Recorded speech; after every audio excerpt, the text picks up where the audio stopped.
Breaking news mga kababayan, one tahanan party list representative Nathaniel Odocado pabor na ituloy ang barangay at SK election ngayong darating na Nobyembre 2, 2026 mga kababayan.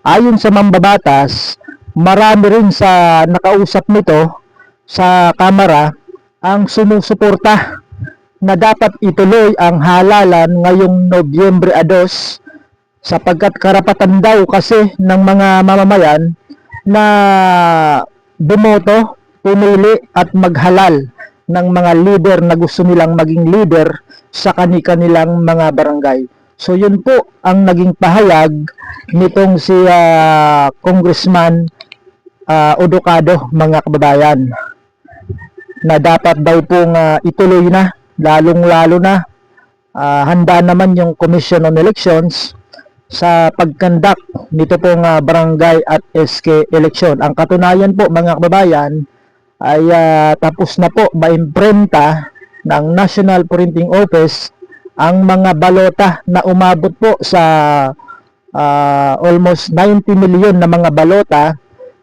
na gagamitin po para sa pagdaraos ng barangay at SK election mga kababayan.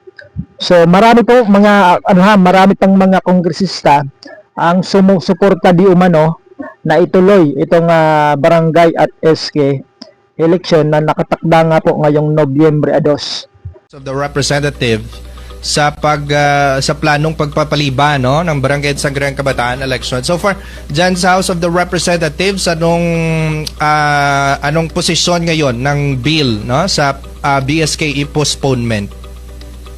Well, sa mga nakakausap ko, Boss Nante, mas gusto naming matuloy sana kasi na-appropriate na yung pondo, naka-prepare na yung lahat ng kailangan for that election. Pag minove mo pa yan, lahat ng preparations na ginawa ng ating COMELEC, mawawalang visa. Ibig sabihin, gumastos na lang tayo, tapos hindi na naman itutuloy ang barangay and SK elections. Okay, so you are in favor pala, attorney, na na matuloy na ang Barangay Sangguniang Kabataan election this November 2. Yes po, in favor po ako na matuloy ang BSK. Kasi nasabi doon sa bill dahil sa krisis, sa krisis sa langis. Ang status ngayon ng oil price is at least bumababa na naman Parang wala namang krisis na.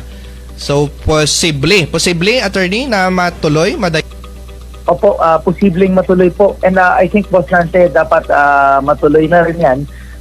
Kasi kawawa naman yung ating mga kabarangay na prepare tapos inuusog yung DSKE nila.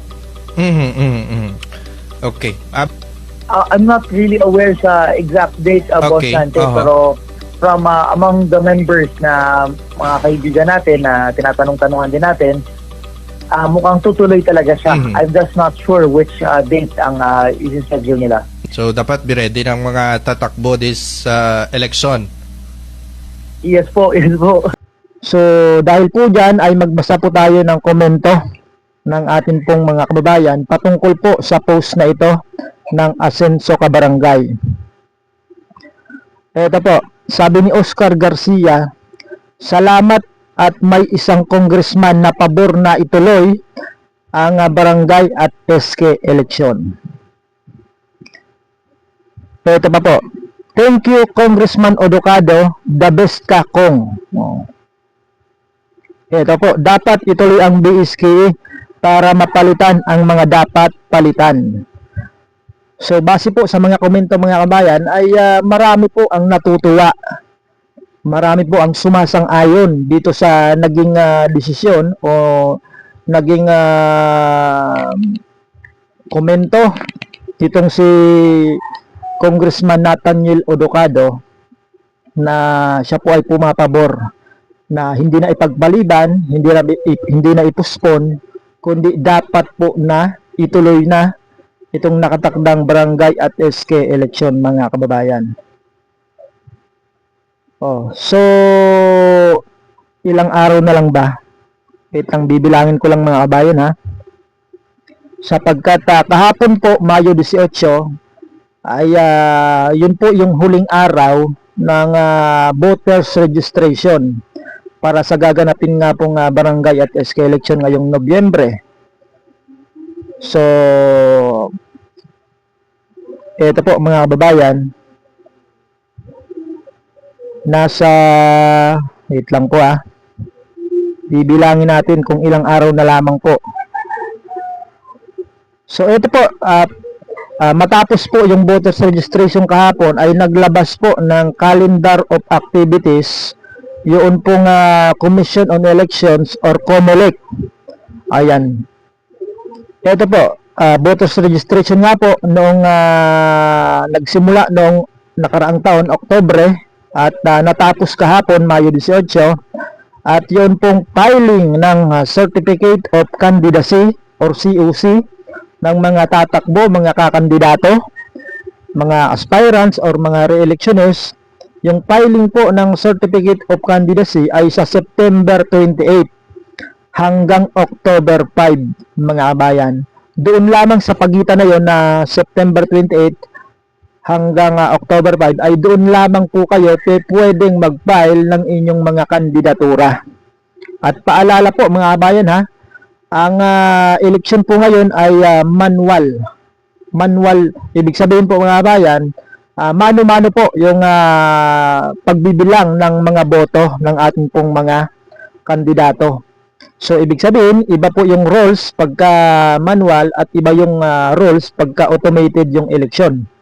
Ibig sabihin mga kabayan, once na makapag-file ka na ng iyong Certificate of Candidacy sa darating na September 28 hanggang October 5, ikaw po ay itinuturing na po na kandidato, mga kabayan. So, bawal ka na po magbigay ng kung ano-ano, bawal ka na magpainom ng alak, bawal ka na magpalugaw, mga kabayan, once na ikaw po ay nakapag-file na ng inyong Certificate of Candidacy.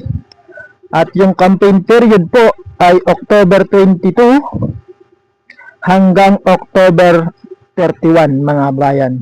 Doon lamang po kayo pwedeng mangampanya from October 22 hanggang October 31. So hindi po kayo pwedeng mangampanya pagkatapos nyo na makapag-file ng inyong mga Certificate of Candidacy para hindi kayo ma-disqualified, mga kababayan.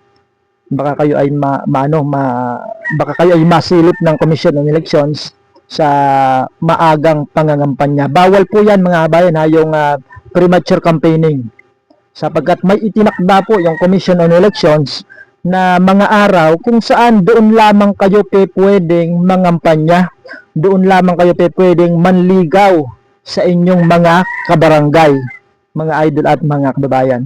Kaya ngayon pa lamang po, mga kababayan, habang hindi pa po kayo nakakapag-file ng inyong mga Certificate of Candidacy, ibig sabihin ay hindi pa kayo itinuturing na kandidato, ngayon pa lamang maglibot-libot na kayo, mga idol at mga bayan. Ngayon pa lamang magpainom na kayo at magpalugaw na kayo, mga kabayan, para po hindi kayo ma-disqualified sa darating na halalan, mga kababayan.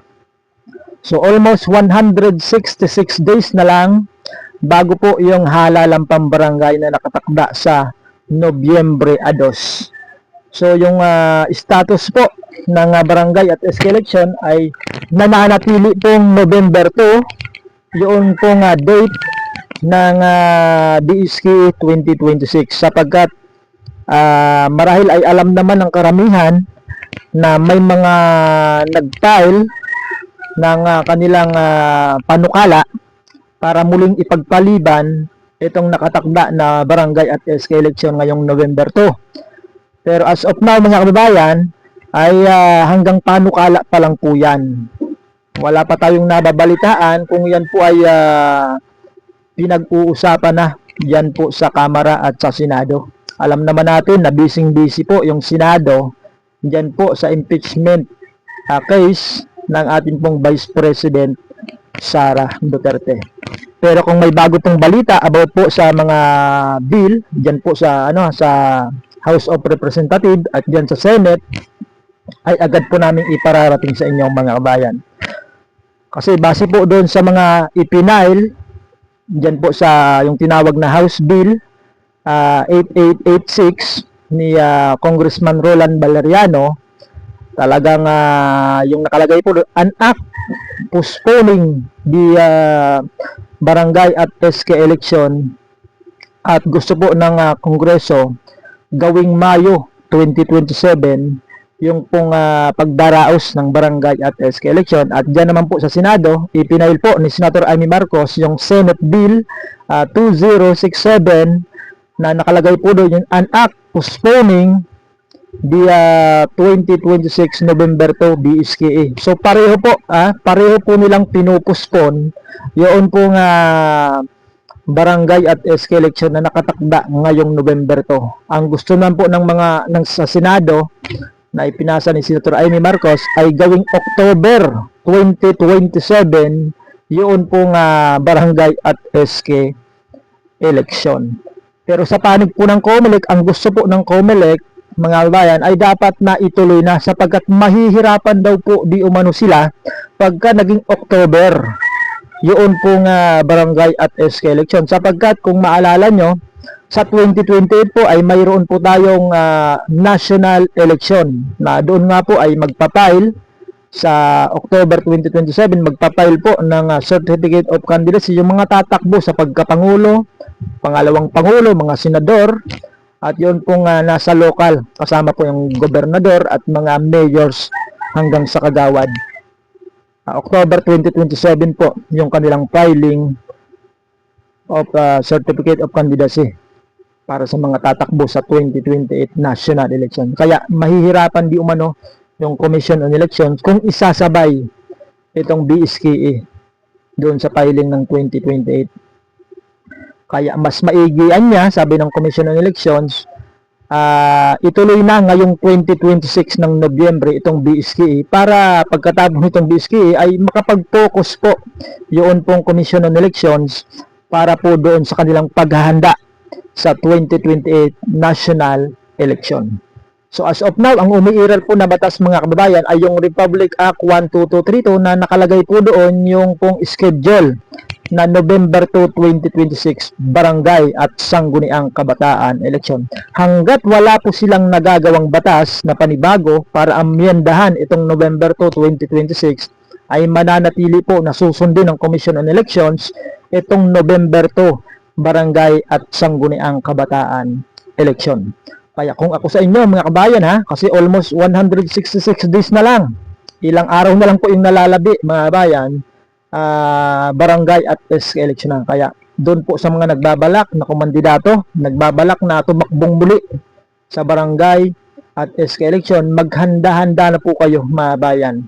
Para nang sa ganun, pagsapit ng eleksyon ay maging kampante po kayo na ibabalik kayo ng inyong mga kabarangay, iboboto kayo ng inyong mga kabarangay kapag kayo po ay nakapagtrabaho ng maayos, ipinakita nyo sa inyong mga kabarangay na kayo ay karapat-dapat na iluklok dyan po sa inyong barangay para maging barangay officials. So, sa ngayon po, hanggang dito muna yung ating update at maraming salamat po sa inyong panonood. Magandang araw po sa ating lahat, mga idol at mga kababayan.